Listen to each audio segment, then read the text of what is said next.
Uma aula, um atropelo. A França não fez um bom jogo, né? Acho que foi o pior jogo da Copa. Antes de falar sobre o meu campo da Espanha, eu vou falar que eu me decepcionei muito com a França. Aviso, né? Da minha parte não faltou aviso, foram várias vezes que nós falamos. Olha, a Espanha é um time traiçoeiro, toma pouco gol, fica com a bola. Superestimamos a França? Pois é, no vídeo de hoje a gente vai falar um pouco sobre essa derrota francesa aí, né, contra a Espanha, que foi um jogo excepcional da Espanha. A Espanha colocou a França na roda. E, né, a França jogou muito abaixo do que vinha jogando nessa Copa do Mundo. Para muitos era a favorita. Para mim mesmo, eu falo por mim, era completamente favorita. A única que poderia tirar o título seria a Argentina. Mas a Espanha foi lá e mostrou quem é que manda. Então já fica aqui no vídeo, se inscreva no canal, curte e comente a sua opinião. Superestimamos a França? O que você acha? Se liga no que o Felipe Melo falou, no que o Mauro César falou e no que o Arnaldo também deixou a sua opinião. Mas Felipe Melo, como é que a gente explica a aula do time espanhol aqui assistindo? Concorda com o termo aula? Uma aula, um atropelo. Boa tarde, amigos. Boa tarde a todos que estão conosco. Realmente, eu tô contente. Eu esperava, a minha favorita era a Espanha. Coloquei ontem 50% para a França, mas confesso que estava torcendo muito para a Espanha e me surpreendeu a forma que a Espanha se comportou dentro de campo e também a França. A Espanha atropelou e para mim foi o jogo mais fácil para a Espanha nessa Copa do Mundo. Olha só, um debate importante a se travar hoje. O quanto foi mérito da Espanha, que é inegável, o quanto foi demérito da França, o quanto a Espanha provocou o demérito francês. Pela primeira vez na Copa do Mundo, a França teve menos posse de bola que um adversário. E pela primeira vez a gente viu a França ser dominada. Ela tinha sofrido no primeiro tempo contra Senegal, depois foi só passeio. D'Alessandro, foi mais demérito da França ou mérito do time espanhol hoje? Bem-vindo ao Seleção Copa. Boa tarde, amigo. Boa tarde, Brasil. A França não fez um bom jogo, né? Acho que foi o pior jogo da Copa. Mas não foi provocado abaixo, pela Espanha, não? Mas muito mérito da Espanha. Muito mérito da Espanha de ter controlado em todos os setores do campo, né? A gente viu uma supremacia assim no setor defensivo, ofensivo, no meio campo, individualmente, taticamente, tecnicamente. Cara, a gente vai falar muito, mas a gente viu duas seleções. A melhor seleção da Copa do Mundo hoje ser passada por cima. A Espanha passou por cima da França sem nenhuma dificuldade, jogando à vontade por momentos, e assim terminou o jogo. A torcida, olhe, cara, foi bonito de ver. Não, na minha opinião, a França está conjugado no passado, a melhor seleção da Copa. Em torneio de tiro curto, né, hoje foi o 7º jogo da Espanha, cada partida, e quanto mais você avança, tem um peso enorme. Seu Paulo Nunes, ontem a gente não sabia qual seria a escalação da Espanha, né? Mistério, quem que vai jogar. Não por acaso, o meio-campo escalado hoje, para mim, o meio-campo da Espanha foi quem definiu o que aconteceu tudo no jogo. Não por acaso, o meio-campo da Espanha hoje veio com exatamente a mesma formação da semifinal da Euro, quando a Espanha bateu a França 2-1, ou seja, Rodri, que não deixou o Olise pegar na bola, Fabian Ruiz, que esteve em todo o campo, parecia um multi-homem, Fabian Ruiz, e Dani Olmo, que para mim foi o melhor em campo. Mas fique à vontade se quiser falar de outros setores, além do meio campo, mas o meio campo da Espanha hoje foi exatamente a formação que esse mesmo treinador, o De La Fuente, usou há 2 anos atrás na Euro. Será que isso fez a diferença hoje? Bem-vindo ao Seleção Copa, meu amigo. Obrigado, meu amigo. Boa noite a todos. Boa noite, meninos. Boa noite, quem está em casa. Antes de falar sobre o meu campo da Espanha, eu vou falar que eu me decepcionei muito com a França. Mas muito. Eu acho que o jogo que a Espanha fez, a gente já esperava, a gente falou sobre isso aqui, sobre posse de bola, sobre controle de jogo, sobre esse meio campo que você falou do treinador De La Fuente, que confia nesse meio campo. Foi esse meio campo que deu praticamente todos os títulos que ele tem na sua carreira como treinador. É um time que joga... A gente não, o Felipe Melo até tinha dito aqui que a Espanha ia jogar da mesma maneira e jogou da mesma maneira, controlando o jogo, né? Não abdicando de jogar quando tinha a bola e atacava a França.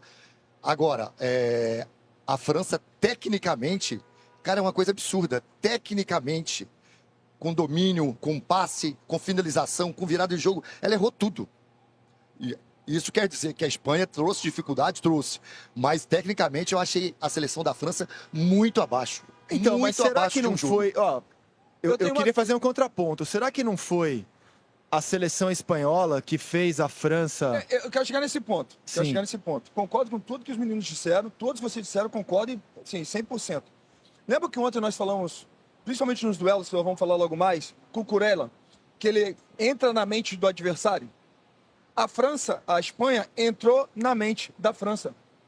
Foi isso que aconteceu. A França, ela foi... A Espanha, ela foi minando a França. De certa forma, a França chegou um momento que ela estava sem... Ela não sabia o que fazer, ela estava totalmente perdida dentro de campo. A gente nunca viu acontecer isso com a França, gente. Perdida dentro de campo.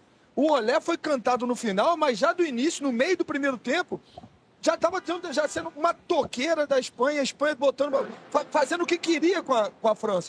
Muito disso por entrar na mente. Então, assim, é um time muito vertical, um time que aí eu acho, ontem eu coloquei o Deschamps na frente, né? Já passou. Já passou, porque o que o treinador da Espanha ele fez hoje, sabe assim, foi um nó tático e, de fato, eles entraram na mente dos jogadores franceses. Mas o nó tático fazendo aquilo que está habituado a fazer, certo? Meu Não nó teve tático- nada de novo Não, no meu futebol nó da Espanha hoje. Por quê? Porque, vamos lá, não teve muita coisa de novo, mas muitas vezes o Yazabo, ele saía de lá e vinha como um 8. Às vezes vinha o Yamal e vinha como um 10. Então, isso que ele O Baena colocava do ali- lado esquerdo. Baena do lado esquerdo também. Olmo. Então, o Olmo, pra Olmo mim, descia um concordo. pouquinho. O Olmo e o Rodri foram os dois melhores em campo pra mim, fizeram uma diferença enorme. O Rodri no setor defensivo, meio campo, e o Olmo, ele tirava a referência. Muitas vezes ele estava de atacante, tirava a referência, vinha como um 10, vinha como um 8, e eles criaram superioridade no meio campo. A França não viu a cor da bola. E aí entrou aquilo que nós falamos, que eu falei antes também. Falei, olha, o Paulo falou assim, eu quero ver como é que vai ser a zaga da Espanha. Eu falei, a zaga vai jogar do mesmo jeito. Eles vão jogar com a linha alta e caso tiver uma bola longa, o goleiro vai ser o cara que vai cobrir. A sobra, o goleiro né? vai A ser o sobra. líbero. E teve mais 3 bolas lá que o Mbappé com o Olise e que o goleiro chegou e fez a sobra. Então assim, cara, foi do início ao fim, como disse o Alessandro. Mas, ó, supremacia. Bola, se defende dessa maneira, tem bons jogadores, preferiu o adversário. E não deu outra, né? Não deu outra. A Espanha foi muito superior à França, venceu, se classificou, vai fazer a sua final. É muito parecido com o roteiro de 2010, gente. E foi até o meu destaque no Posse de Bola dessa terça-feira, logo na participação inicial. Por que estão dando tanto favoritismo à França, sendo que o adversário é a Espanha? Bem, o que aconteceu? A Espanha se impôs, é um time que ficou o tempo todo muito mais com a bola, finalizou mais, criou chances mais perigosas e fez os 2 gols. A França criou muito pouco. Começa com o erro de escalar, do Deschamps, do técnico, escalar o Barcola e não o Doué, que foi tão bem no jogo contra Marrocos. Mas todo aquele ímpeto ofensivo, aquela capacidade de criação, de finalização da França, ele desapareceu com o domínio espanhol. A Espanha domina o jogo, controla, tendo a posse de bola e usa o lado direito com o Lamine Yamal para desafogar. Foi ali que surgiu o lance do pênalti, 1-0. Do outro lado, com o Cucurella querendo muita dificuldade para o lado direito do time francês, com as descidas ao ataque e marcando muito bem. E também pela direita, mesmo lado da Lamine Yamal, sai o gol do Pedro Porro, que define a classificação por 2-0. Num lance que dá origem, se você voltar um pouquinho, o Dani Olmo recebe a bola na altura do centro do campo, perto do círculo central, ele desfila com a bola, sem ser perturbado. E antes um pouquinho, sai jogando o time espanhol sem pressão alta da França. A França não pressiona a saída, a França não aperta, a França não tenta dificultar o adversário. Permite que a Espanha saia jogando, a jogada vai se desenvolvendo, e o Dani Olmo, mesmo marcado, consegue escorar a bola para o Pedro Porro marcar o segundo gol. A vitória é categórica, faltou jogo coletivo à França, pode ser questionado sim o trabalho do técnico Didier Deschamps, e ganha o jogo coletivo. Time que gosta da bola.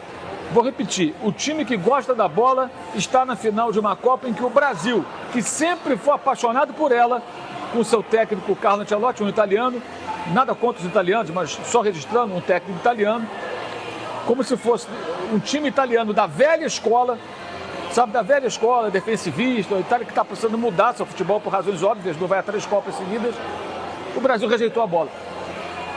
Na Copa que o Brasil rejeitou a bola, o time que por ela é apaixonado e não abre mão dela, é o primeiro finalista. É para parar. Pois é, galera. Eu gosto de colocar esses comentaristas, eu gosto de ver esses comentaristas, porque Eles têm personalidades fortes, né? Eles não se escondem. Eles falam o que pensam, doa quem doer. E estão totalmente certos, né?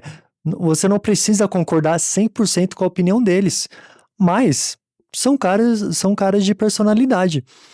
Então, quero saber qual que é a sua opinião, né? Você concorda com o Felipe Melo, concorda com o Mauro César, concorda, né, com o Arnaldo? Enfim, bom, a França não jogou aquilo que a gente imaginava jogar na data de hoje. Fez uma excelente Copa do Mundo, né? Não tenho o que falar, jogou muito bem.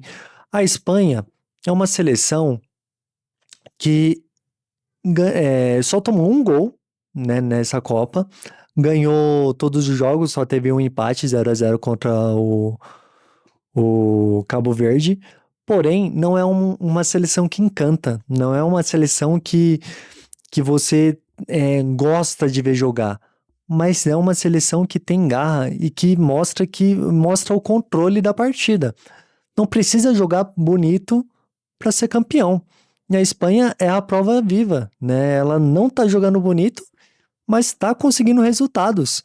Sabe defender muito bem, sabe, né, armar o time e sabe principalmente atacar no momento certo. A França poderia até ter feito 3 gols, mas milimetricamente teve um impedimento, né? Mas poderia ser um resultado acima de 2, né? Poderia até ser uma goleada. Porém, né, não podemos também menosprezar a França. Não é porque perdeu hoje, que não jogou bem, que é uma seleção fácil de sofrer gol. Não é. Mas enfim, o vídeo de hoje foi mais para falar sobre essa partida e o que ficou a desejar da França, né? Para mim, não digo que uma surpresa, porque são duas seleções muito fortes. A Espanha é forte, a França também. Então não tem, é que nem clássico. Não tem como falar quem é favorito. Mas eu acreditava que a França iria ganhar e iria ser campeã do mundo. E você? O que você achava? Né? O que você acha? Quem vai ser campeão do mundo? Curta, comente, se inscreva e até o próximo vídeo.